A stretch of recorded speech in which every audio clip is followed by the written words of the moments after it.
Hello and good evening, everyone. Boyurun, bienvenidos a todos. Welcome, one and all, to a very special program this evening, Sepharadim Vote, Sephardic Jews in American Politics. For those of you who don't know me, my name is Ethan Marcus. I am the Director of Communications for the Sephardic Jewish Brotherhood of America, the national umbrella organization for the Ladino-speaking Sephardic communities in the United States. It's such a pleasure to have you all here tonight for this fascinating discussion we're going to have with Dr. Devin Naar and Provost Shelley Berkley.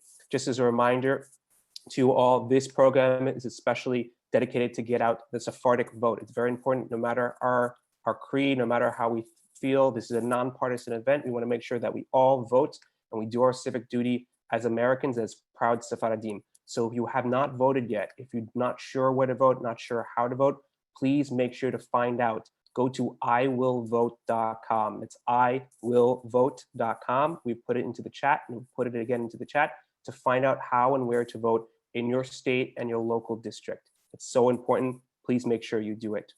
And now it's such a pleasure to introduce the two speakers for this evening. First here we have former Congresswoman Shelley Berkley, who currently serves as Chief Executive Officer and Senior Provost from Touro Western University Division. Shelley serves as the administrative and academic head of the Nevada and Northern California campuses of Touro University. In this role, Ms. Berkley oversees two of the fastest growing medical schools in the Western United States, as well as allied health science and education programs with a current total enrollment of more than 3,000 students. Prior to joining Touro, Shelley served as a state of Nevada in the United States House of Representatives from 1998 to 2013. She was the first woman to serve the district and held the position for 7 terms. During her 14 years in Congress, Shelley served on the Transportation Committee, Small Business Committee, Veterans Affairs Committee, Foreign Affairs Committees, and the powerful Ways and Means Committee, particularly in the Healthcare Subcommittee.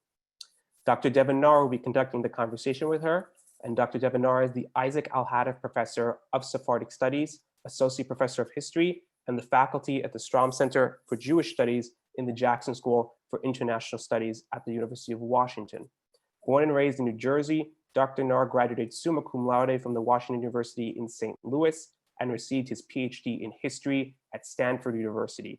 He's also served as a Fulbright Fellow in Greece. His first book, Jewish Salonika, Between the Ottoman Empire and Modern Greece, was published by Stanford University Press in 2016, and it won the National Jewish Book Award in the category of research based on archival material, and was named a finalist in the Sephardic culture category.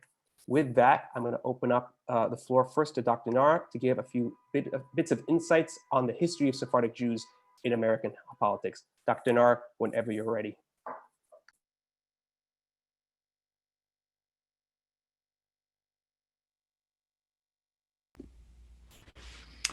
Hello, everyone. Thank you, Ethan, for organizing this and for providing us with an opportunity to speak a little bit about a topic that has really received very little attention, which is Sephardic Jews and American politics. And I'm really thrilled to have the opportunity in a moment to speak with former Congresswoman Berkley. But before we begin that conversation, I wanted to situate our stories within our discussion within a broader trajectory and history of Sephardic Jewish involvement in American politics. Oftentimes, for those of you who might be of Sephardic background, when we think about Sephardic Jews in American politics, we probably don't think of much of a story there at all. What Sephardic Jews have been involved in American politics. But what I'd like to demonstrate for you in the next couple of minutes is a kind of a whirlwind brief way, the way in which Sephardic Jews have been deeply embedded in the processes and practices of politics, not only in the United States, but also in our countries of origin, including in places in North Africa, in the lands of the former Ottoman Empire, Greece and Turkey and the Balkans, and the broader Middle East.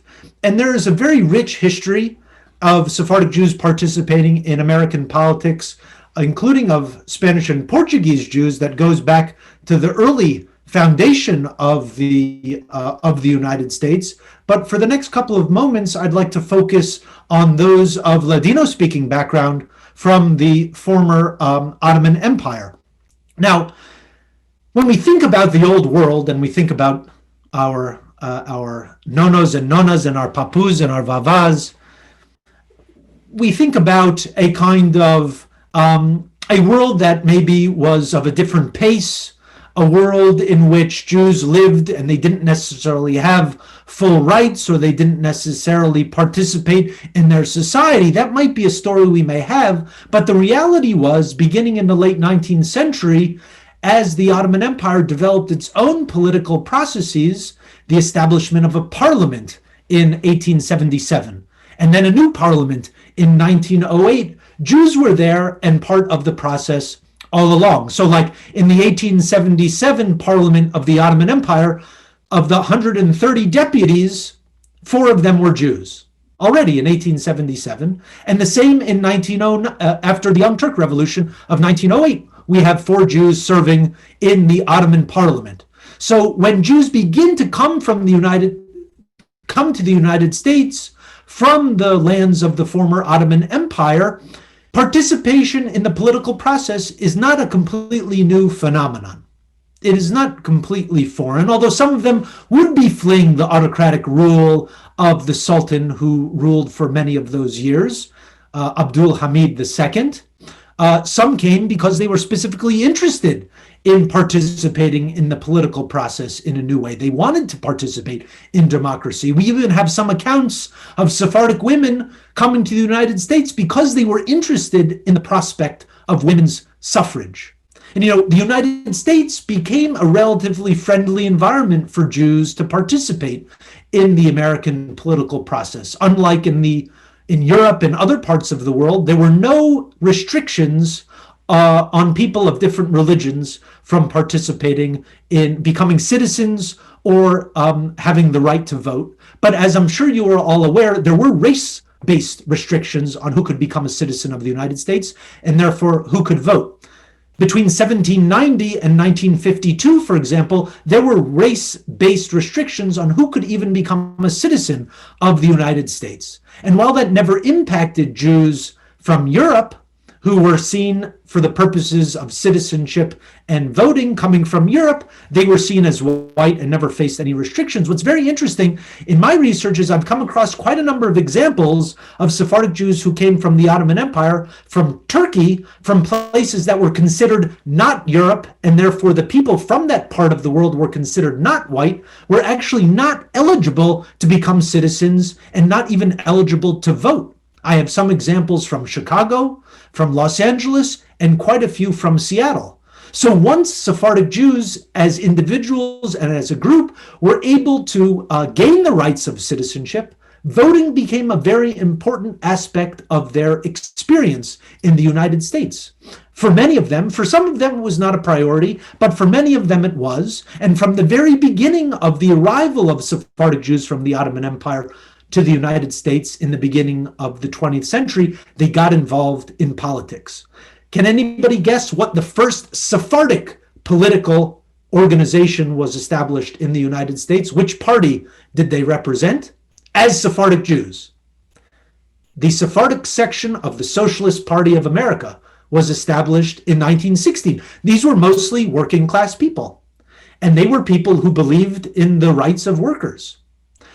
Many of them, including some of the leaders of that group, were Sephardic Jews from Salonika who had experience in the socialist movement in Salonika, which was the largest socialist movement in the entire Eastern Mediterranean Middle East, was based in Salonika. And it was run, the leaders of that movement were principally Jews, but they also cooperated with Greeks, Turks, and Bulgarians. The next political group to be established by Sephardic Jews as Sephardic Jews was actually the Sephardic section of the Communist Party of America in 1920. But really the group that wound up probably becoming most dominant among Sephardic Jews in those early years began in 1924, and that was the establishment of the Sephardic Democratic Club. In 1924, established in New York City by a gentleman named Alberto Amato, who became very influential in the Democratic Party in New York. And he was very much participated, especially during the era of the New Deal, and brought many Sephardic Jews, like Jews in general, more into the mainstream, into the Democratic Party.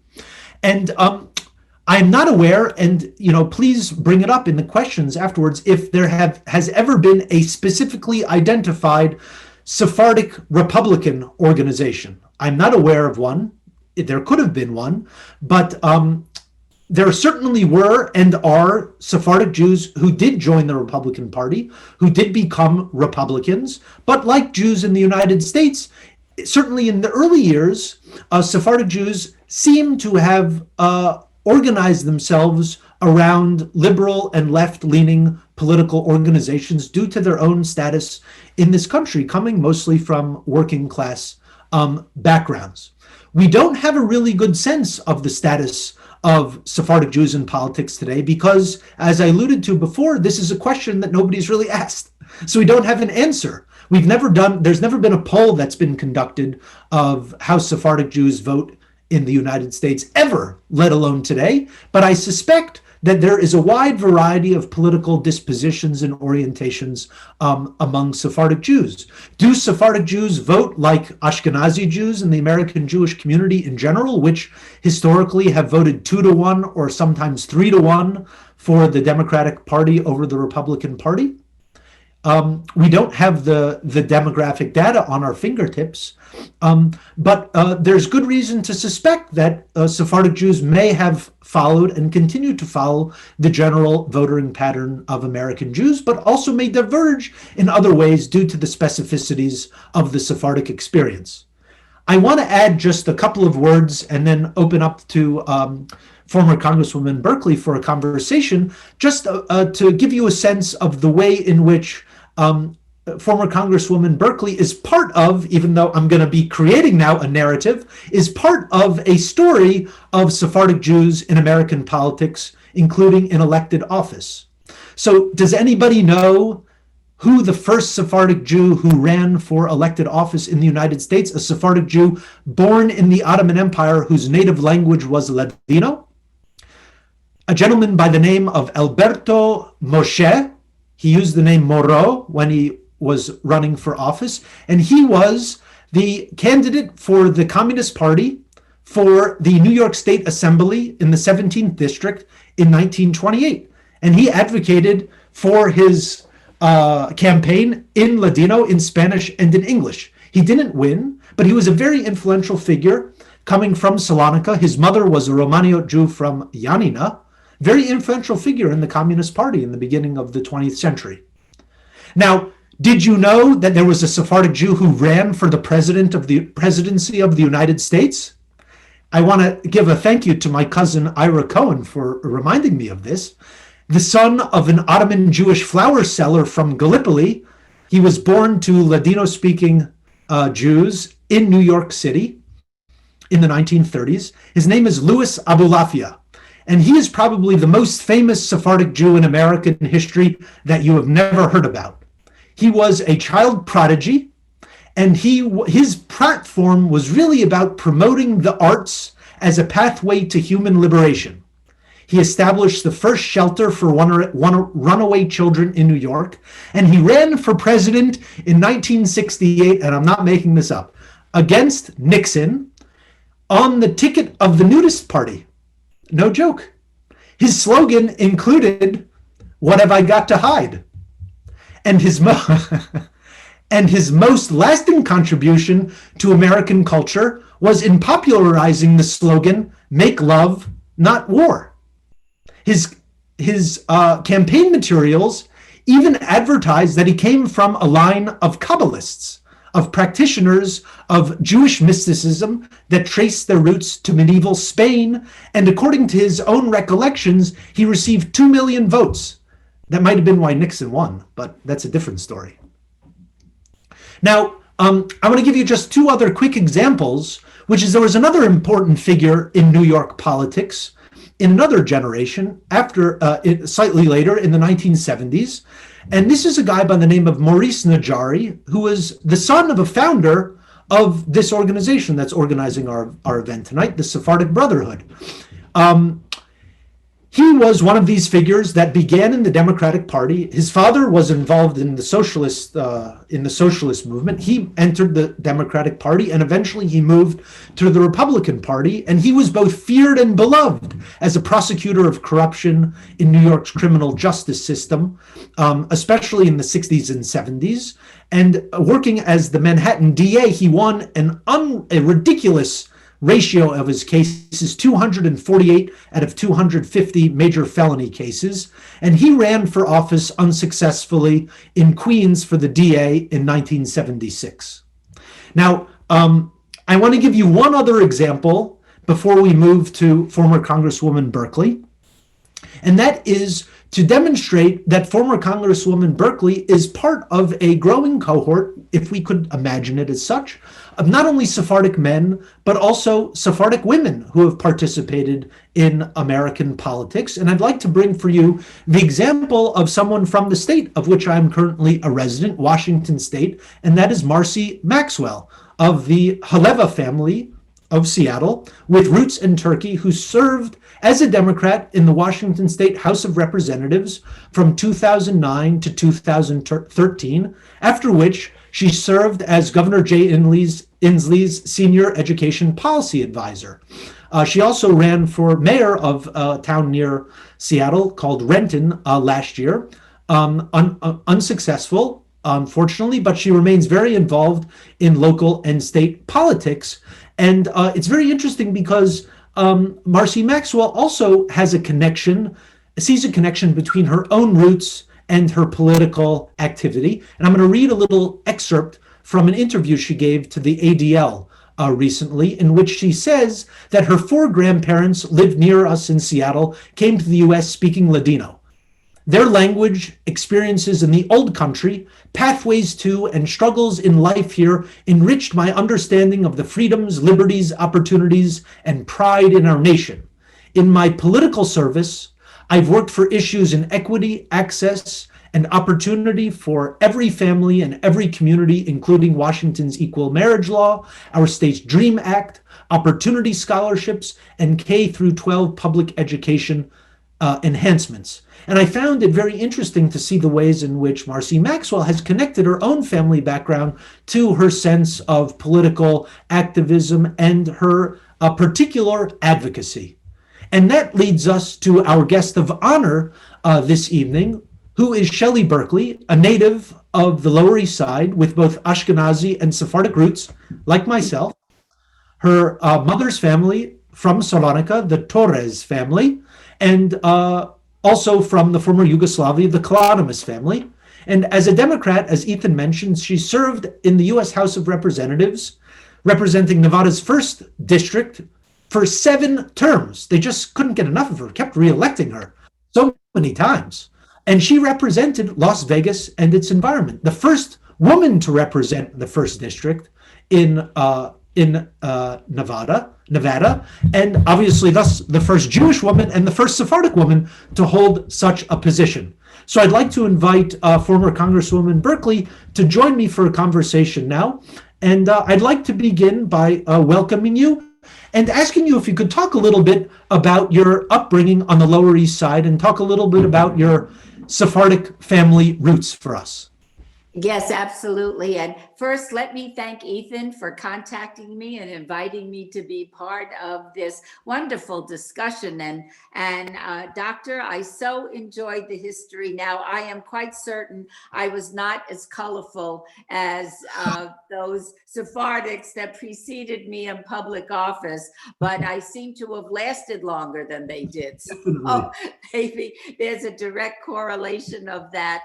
My mother's side of the family, the Sephardic side of my family, came from Salonika in obviously the 20th century in order to escape the Balkan Wars. So they came, I believe, 1917. They immigrated to the United States. My great-grandparents, Sarah and David Torres, came to the United States with 6 of their soon-to-be 8 children. My grandmother was one of the 6. She was the oldest girl, oldest daughter. When my grandmother, who I knew my great-grandparents and I knew my grandmother, I was very lucky because when my parents got married, they moved into my grandmother's apartment on Rivington Street. And if any of you know the Lower East Side, the address was 42 Rivington Street. And a few years ago, I actually went down to see it because it didn't look anything like I remembered it. But they came for a number of reasons. One is they wanted to get away from the fighting. They were, I guess, in harm's way and decided that they would come to the New World. My great-grandfather's family came with his brother's family. They all came together. When I was speaking with my grandmother when she was alive, they really did believe that they were coming to the land of milk and honey and that the streets in America were paved with gold. I'm not sure Rivington Street was paved with gold at any time in its history, but certainly not when I was living in the apartment with my grandmother and my parents and my uncle. The brother of my great-grandfather, one of his children had pink eye, and they could not get off the ship at the time because it was highly contagious. So he had a choice of going back to Salonika, which they did not want to do because of the war, or immigrating to Israel. And of course, they chose Israel and docked in Haifa. And since they were stevedores in Salonika, they worked on the docks, on the docks.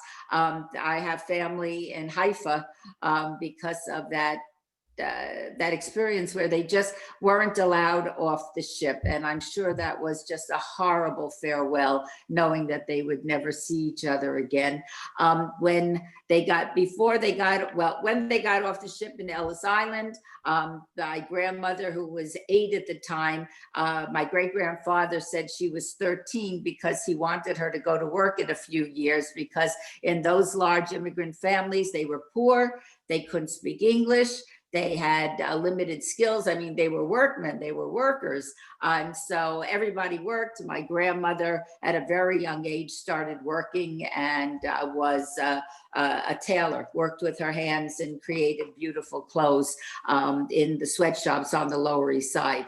But that was the family that I was born into. And they were poor. They were fun, quite a bit different from the Ashkenazi side of the family. Everybody was always talking. It was a huge immigrant family.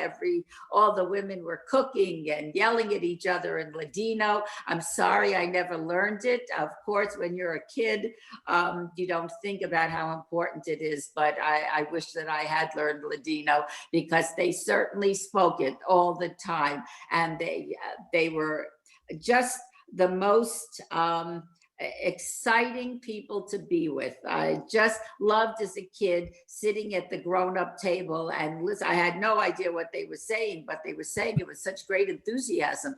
The food was stellar. I mean, but they ate Mediterranean. And so there was eggplant and feta cheese and olives, and everything tasted great. Again, quite a difference from the Ashkenazi side that was very quiet, very reserved, and had extraordinarily tasteless food when I was growing up. Both sets of grandparents lived on the Lower East Side. So my Sephardic family, when they left Rivington Street, they moved into the co-ops. For those of you listening in from New York, they were the co-ops on Grand Street, and my other side of the family lived on Madison Street. And as a kid, because in those days you didn't worry that your child would be going a few blocks and might be in harm's way, and I used to walk back and forth to both grandmothers all the time. When I was 3 years old, we moved up to the Catskills. And then from the Catskills, we immigrated we moved to Las Vegas, but it was an immigration. And I honestly thought, and I'll tell this story if I may, Doctor. My father was my father was a waiter at the old Concord Hotel, for those of you who used to go up to the bungalow colonies in the Catskills. And he was also a gambler.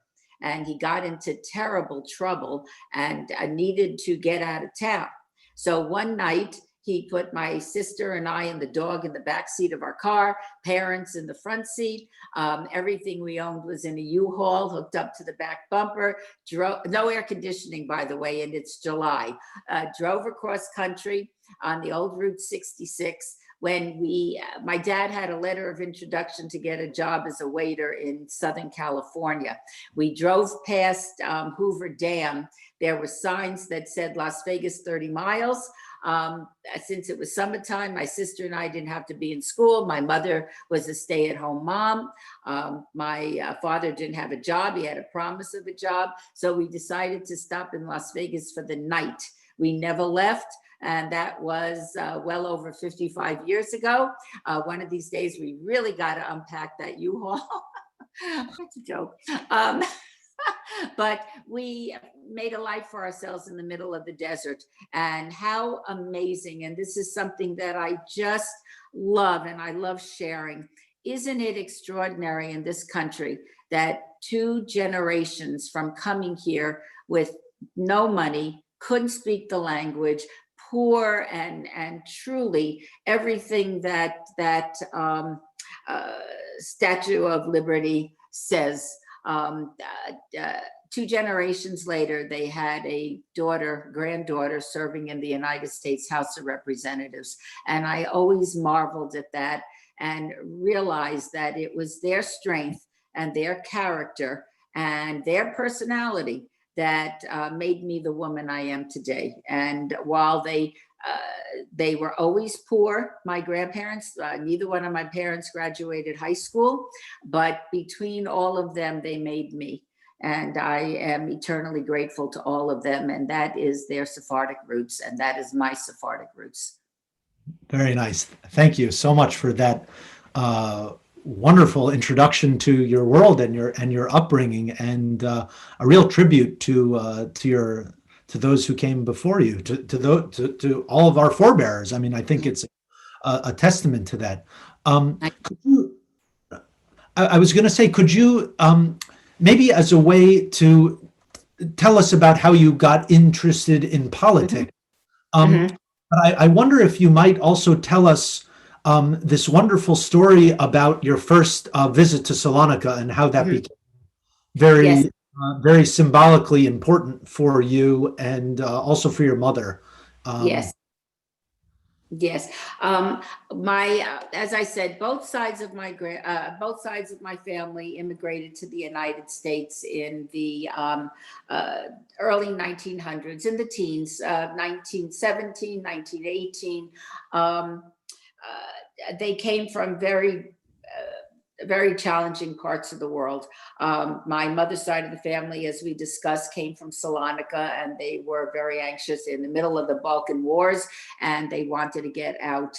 And my grandmother used to tell me, because they lived, and I'll discuss, this will have importance later in our discussion, but my grandmother's description of her street that they lived on and the neighborhood they lived on in Salonika was so vivid. And she would tell me that they were watching bombs, going into the water. I mean, they needed to get out, and they were lucky enough that they did. My father's side of the family, by comparison, are from the Russia-Poland border, and at that time, if they hadn't gotten out, I wouldn't be here speaking to you today. So I never knew my grandfathers. They were both dead before I was born, but my grandmothers, I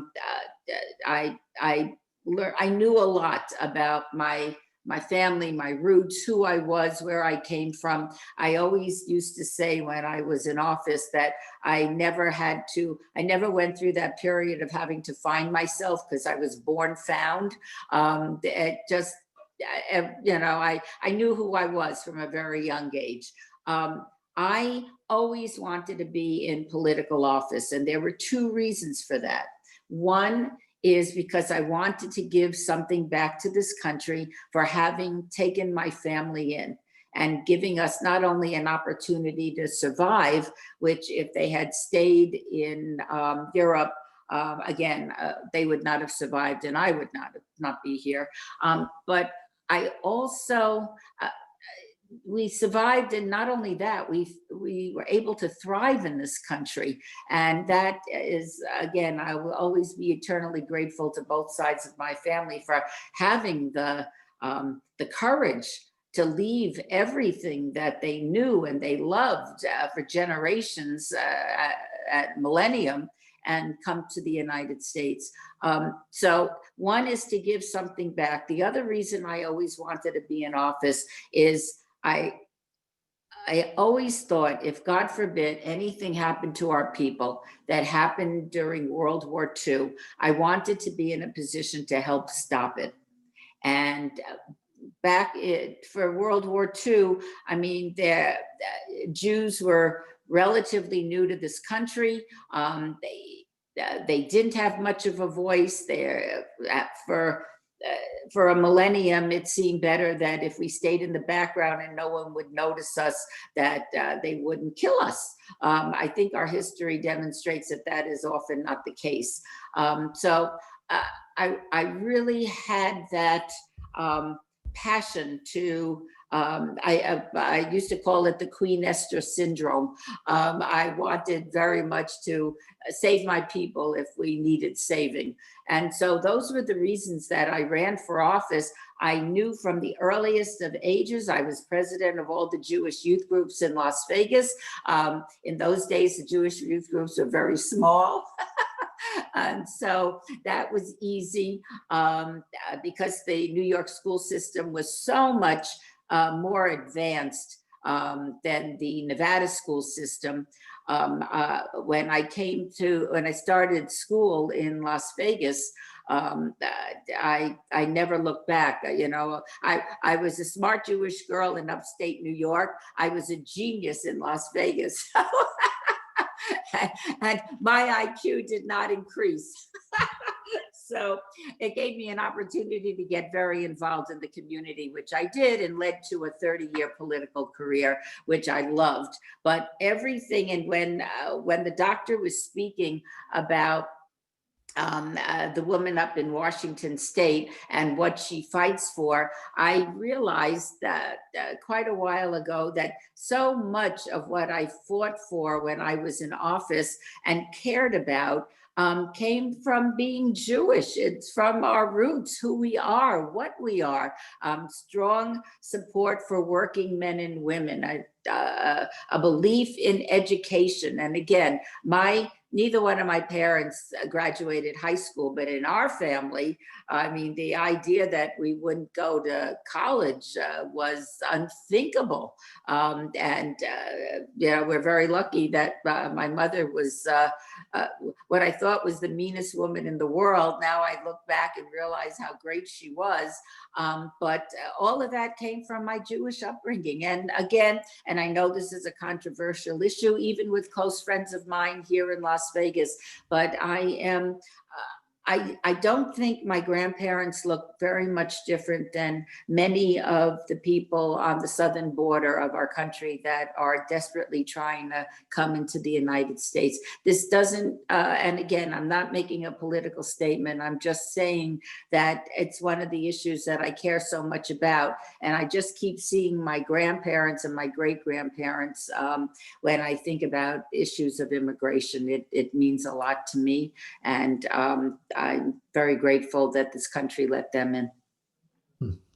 Thank you for that. I mean, that's really very powerful. I mean, the way in which you speak about your roots and your family.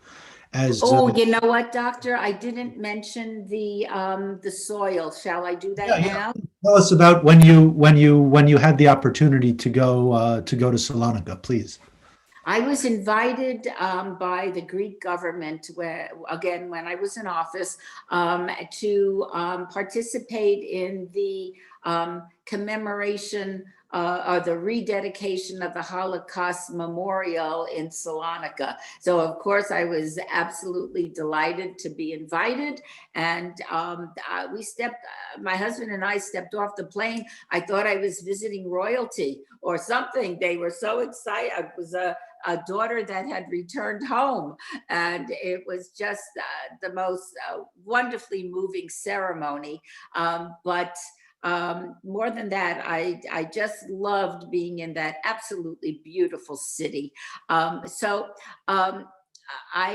had the government gave me a guide, and we visited many spots, and I told them, about my grandmother and the street that she lived on.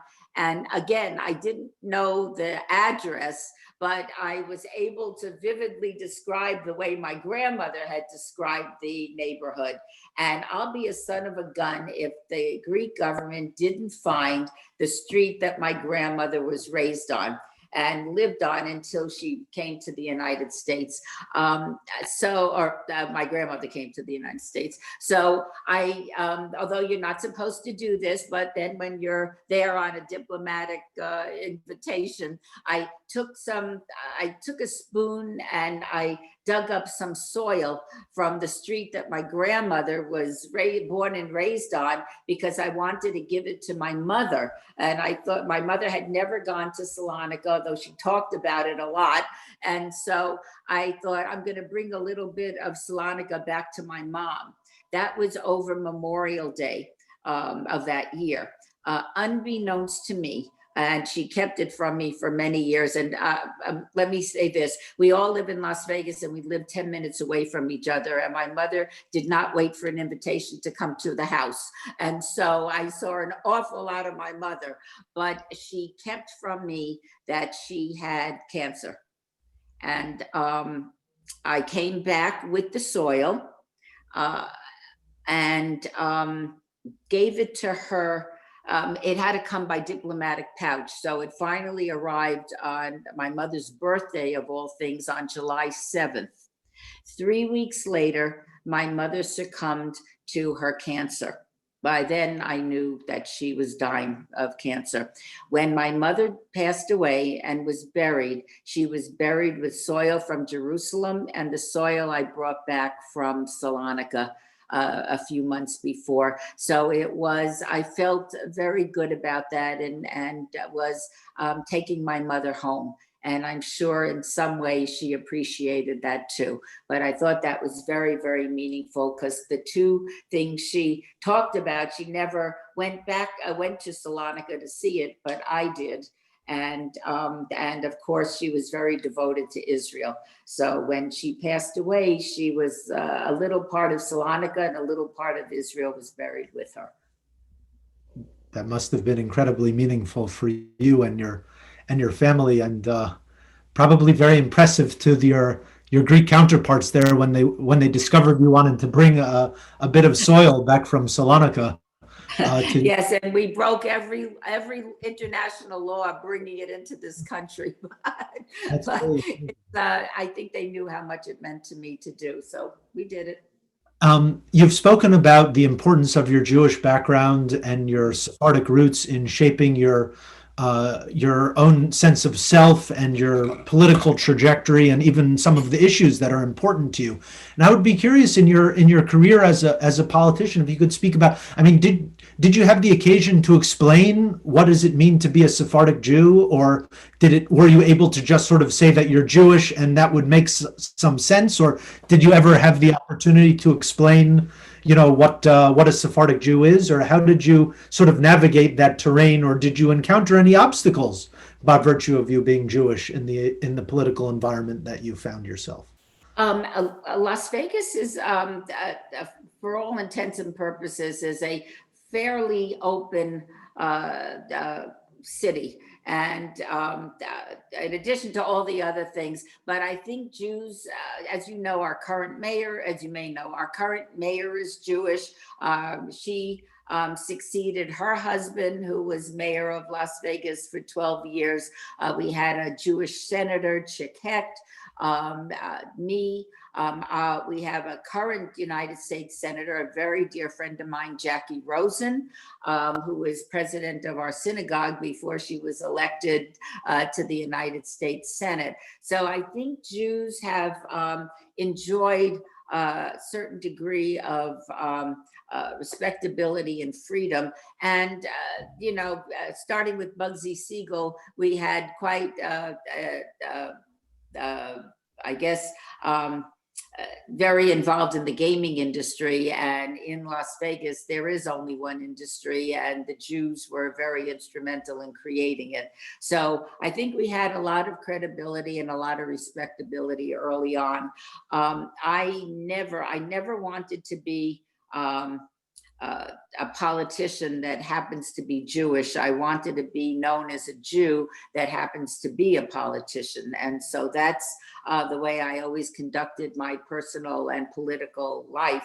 One of my early mentors, when I first decided to run for Congress, was a Sephardic man by the name of Leon Levy. I don't know if any of you knew him. He passed away a number of years ago. But when we first met, and I was very active in AIPAC, and he was, I think, an officer in AIPAC, when we first started talking and he found out that I was a Sephardic Jew, he could not have been more generous and supportive of what I was doing. And I am very grateful to him for having supported me. People are always fascinated by what's the difference between being a Sephardic Jew and an Ashkenazi Jew, and I relish telling people that don't have any idea where the geography is different, the culture is different. In my own family, neither side thought the other one was Jewish enough. So the Ashkenazi side didn't think that the Sephardics were Jewish. The Sephardics didn't think the Ashkenazis were Jewish enough. And so, but nonetheless, they had me and I'm Jewish enough. Right. I think you had to have both of those pieces together. Yes, absolutely. But I didn't run into any obstacles. I know they're out there and I know they exist. But I think I've been fairly lucky in my life. I want to leave some time for questions, but I want to just ask one more because, the theme of tonight's program is about voting. So, I mean, given your trajectory, and I'm sorry we didn't have the chance to get into all of your accomplishments in office and everything like that, but maybe we'll have another opportunity sometime in the future. But if you could say, we have quite a number of people on the conversation today. What do you see as the significance of voting today? And go ahead. I'm sorry. No, the significance of voting, and if you could just, and what link do you see between your own family background and participating in the democratic process?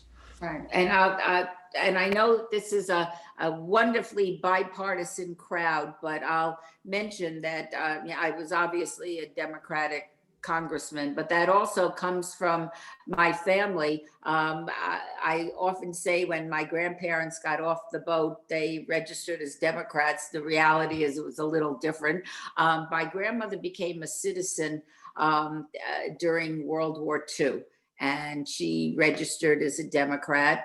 My family was totally devoted to Roosevelt, and my grandmother they could always count on her on the Lower East Side to vote for the Democrats. My parents were both Democrats. My father lived till he was 93. When he was 92, Nevada has caucuses. We don't have a primary. He was the oldest caucus goer, and he caucused for Hillary Clinton. But he was there and expected to participate. He thought it was very, very important. Both my parents did, and they instilled that in me. I wanted to do more than vote, although I know it is so important, and it's our right and responsibility as American citizens. And I think back on our people's history and at how many times during our history we were ostracized and not given full rights as citizens, and certainly weren't able to vote. We do have a right in this country, and I would never allow anybody to keep me from exercising my right as an American citizen. And so I urge everybody, and I'll tell a quick story about how important our vote is, and it is. And let me, when the African American community, early on, I was very political at a very young age, and I was a delegate to the 72 Democratic Convention. So I've been involved in politics a long, long time. The African American community was just getting organized in Las Vegas, and they called upon me to say, how do the Jews do it? How they think we have such outsized power. It's incredible what they think we can accomplish and what we do, and the levers that we're supposed to be pulling. But I'm kind of the opinion, if they think that, okay, I'm not going to disabuse them of that. The Hispanic community or Latino community, when, oh my goodness, I was back from law school and working already, and they asked me to come and talk to them. How do the Jews do it? And so if all of these groups want to know how the Jews do it, well, we better do it so we can set an example for everybody else. I'll tell a very quick story about the importance of voting. It was the day after the 96 election. And when you're a candidate, the last month of the campaign, you don't do laundry, you don't wash your dishes, you just don't do anything in the house. There's no food because you have no time to do normal domestic things. So the day after the election, you have to start catching up on all your laundry, all your shopping, everything else. So my husband and I are in Costco. We see this older woman, and she sees me buy the vitamins, and she gets so excited. She goes, oh my God, it's Shelley Berkley. Oh, I love you. I love you, Mamala. You're the best. Every time you're on TV, Sam and I turn up the volume. We sit on the couch and we listen to every word you say, and pearls come out of your mouth. We agree with everything. She goes, oh my God, Sam is over by the frozen food. She says, if he knows you're in Costco and doesn't say hello to you, he'll die. She said, I'm going to get him. She said, don't leave. I said, I will not leave the vitamins right here. And so she goes tearing off. A few minutes later, she and Sam come back. He sees me. He stops dead in the middle of Costco. Oh my God, it's Shelley Berkley. We love you. Every time you're on TV, we turn up the volume, we sit on the couch, we listen to every word you say, and you're a genius. Pearls come out of your mouth. We agree with everything. And this is getting a little thick. And so I said, well, thank you so much. I really appreciate this. And thank you so much for your vote yesterday. Oh, sweetheart, we didn't vote. Sam's leg hurts. Now let me remember, Sam is running around Costco today, and the election was just the day before. He said, I didn't feel like it, and the wind was bad yesterday. And I looked at them and I thought, are you nuts? You love everything I do. You want me to stay in office. You love watching me on TV, and you don't make the correlation that you gotta vote in order to keep me in. So I guess the moral to this story is don't be Sam. You've gotta step up and vote. And it's and especially as our population continues to shrink in this country, the one thing we do have is we vote disproportionately to our population numbers, and it makes a difference. And we speak out and we're involved, and it makes me very proud to be a Jew, and I'm very proud to be half Sephardic. Great. Thank you so much, Shelley. Thank you so much for sharing with us this evening. We have a few minutes left for questions. So Ethan, if you can take it over. I think the message is clear. Don't be Sam. And everybody vote if you haven't already. Thank you again very much. Yes, you don't want to be Sam for sure. Thank you so much, Dr. Naar. Thank you so much, Shelley. I want to open up to questions. If you have questions and you haven't asked them yet, please put them into the chat box and we'll get to many as we can. I know we only have a few minutes left, but we have a few questions already. First one I think is for Dr. Naar. There's a question regarding the Spanish and Portuguese community. Dr. Naar, was Judah Benjamin the first elected Sephardic of heritage senator in American history? It's a really great question. Can you see me? Yeah, we can see you. Yeah, I'd have to double check exactly, but in that earlier period of the 19th century, there were Sephardic Jews of Spanish and Portuguese background who were deeply involved in American politics, some of whom, like Benjamin, achieved very high positions in the American government, including and maybe even especially in the South. And you know, Right. that's also part of the history. Yeah. Great. Another question here, an interesting question, one I personally probably could answer, but I'll give it over to Dr. Naar as well as the historian. Did organizations like the Sephardic Brotherhood ever promote one party or candidate, or did the organization specifically stay out of partisan politics? It's a great question. As far as I'm aware, the organization did not make endorsements for political candidates in the organization itself. You can even see in some of I'm talking about the earlier period. I don't know in the last number of decades, but in the earlier period of the organization's founding, you have a lot of talk about trying to bring people of different political orientations together. So like whether you're one of the two discourses that they often spoke about were Zionists and Socialists. Zionists and Socialists, you come together because we're all Sephardic people. And that this organization is a community organization.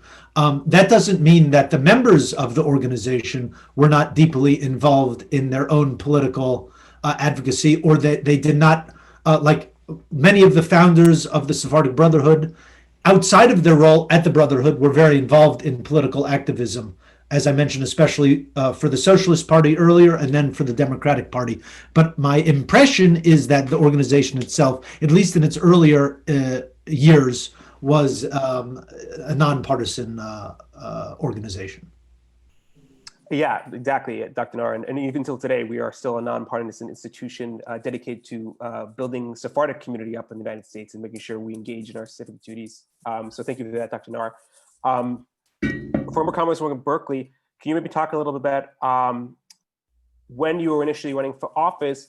Did you ever get funny questions? If you ever described yourself as Sephardic, like what does that mean? Mhm. You know, what does that mean? Your family came from Greece. What kind of, we say bavajadas and Ladino. What kind of, nonsense is this that some people might say? How can that be Jewish? Did you ever experience some kind of things like that? It's minimal, yes, absolutely. I got more about being Jewish, I guess. And again, I hope this doesn't seem incompatible with my other answer earlier, but there's one thing that just sticks out in my mind so much, but it didn't have anything to do with Sephardic or Ashkenazi, and most people that aren't one or the other don't really relate to either one. Jewish is Jewish. It's hard enough to explain Orthodox, Conservative, and Reform. One gentleman, he and his wife were doctors. He told me that he wanted to do an event. I always wore my Jewish star, my chai in those days. And this had to be about 22 years ago. And he said that he wanted to do an event for me for my fledgling congressional campaign, because I was just getting started. And he said, I think it would be a very good idea if you didn't wear that. And he pointed to my chai when we do this event. And I said to him, I said, Bill, I said, if somebody is not going to vote for me because I'm wearing the chai, they're not going to want to vote for me anyway. And so I kept the chai on and I won that election. But I remember being really struck by that. It just amazed me that in this day and age that feeling still existed. And I think it's more dominant right now, actually.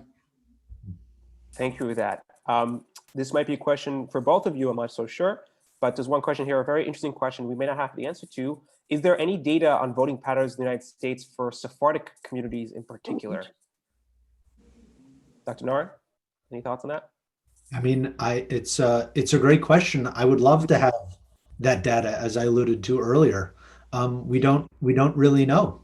We don't really know because I think, as former Congresswoman Berkley was mentioning, for the outside world, cannot be bothered to make these kinds of distinctions. And I think we're a smaller community as Sepharadim, and have not had the demographic, a kind of a demographic study that has been done ever. Not only do we not know how Sephardic Jews, how do they vote, we don't even know how many Sephardic Jews there are in the United States. Yeah. Right. So if anybody wants to commission a demographic survey of Sephardic Jews in the United States, it's something that we've been talking with some organizations about doing. But like, it's a needed tool for understanding our scenario and our past and also our possible futures, I think. And I would just hazard a guess, Doctor, and I wonder if you agree with me. When I was growing up, I didn't know a Jew that wasn't a Democrat. I thought they were synonymous. Now, of course, half of my friends, and I'm talking dear friends, identify with the Republican Party. And when my husband and I got married 20 years ago, he was a Republican. I mean, it was unheard of. When I was growing up, that would have been such an anomaly for me. And I suspect Sephardics just fit into the Jewish pattern where they were Democrats almost exclusively a few generations ago, and that is changing rapidly. That would be my guess as well. I mean, I think probably the generation coming of age in the 60s or 70s who have more accumulated some more wealth or capital.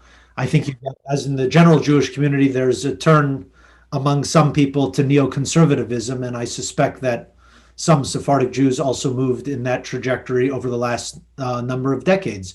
I mean, I can tell by at least observationally from my Facebook feed that there is quite a wide range of political positions among Sephardic Jews today. But I think you're absolutely right that historically, Sephardic Jews, like Jews in general, were much more in the Democratic camp, certainly during with Roosevelt and in the immediate legacy of the Roosevelt administrations. We have one last question here. We're going to sneak in because we're almost out of time. This is directed particularly at Congresswoman Berkley. I don't know if you know this, but Edie Gourmet, a very famous Jewish actress, and singer, was actually a Sephardic Jew from the Bronx. We have a question here. She later on moved to Nevada. Did you ever meet her? Did you ever interact with your Sephardic heritage? That is so funny. You should ask that. She became a bit of a recluse. I think their son died, or I don't know what the cause of death was, but after they lost their son, she became quite a recluse.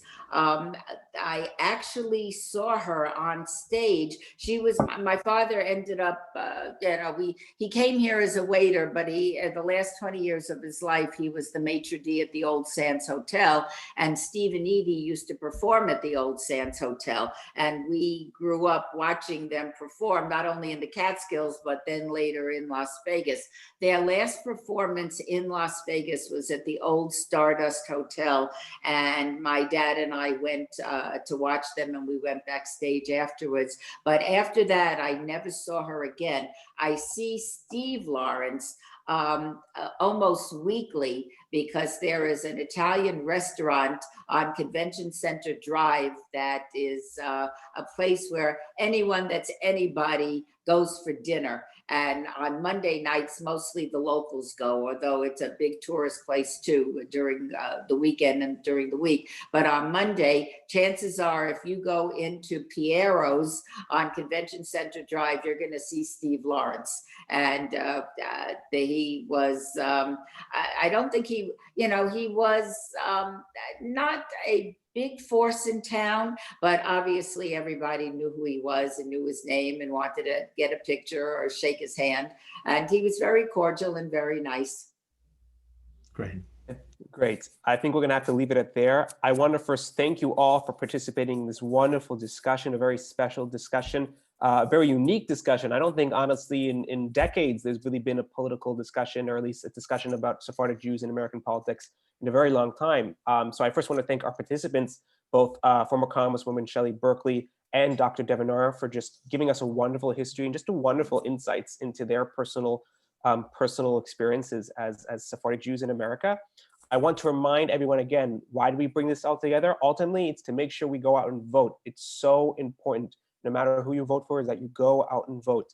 If you don't know how to vote, if you haven't done it already, if you don't know where to vote in your own state or district, please go to iwillvote.com. It's a wonderful resource. All it asks is basically where your state is and where your address is. It'll tell you immediately where to vote, how to vote, where's your local polling place, how to vote early, and how to vote on election day. So please go and do that right now if you haven't done it already. I also want to thank very quickly the partner institutions who joined us this evening, particularly the Sephardi Federation of Palm Beach County, FESELA, the Federation of Latino American Jews, Sephardic Jews in Latin America. I want to thank Temple Moses in Miami, Congregation Or V'Shalom in Atlanta, Sephardic Chocholim in Seattle, Ezer Vesoth in Seattle, Congregation Mikveh Israel in Philadelphia, and of course, our national organization, the Sephardic Jewish Brotherhood of America. Thank you to all our partners. Thank you again to Dr. Naar, Provost Berkley, for joining us this evening, taking the time out to be with us. And Mazal Tov to, God willing, soon. Thank you. To Provost Berkley, whose daughter is expecting a child very, very soon. So we wish you all the best in that. Tonight. Oh, tonight. Oh, my goodness. They're at the hospital right now. Wow. Wow. Well, we wish you all the best, and we wish you Thank Mazal you. Tov, God willing, for a healthy and beautiful baby. Thank you. It's a boy, so we're very excited. Amen. Thank you all so much for joining us tonight. Thank you, Dr. Naar. Everyone, wish you all nochada buena. Good evening. Thank you so much. Thank you. Thank you. Thank you.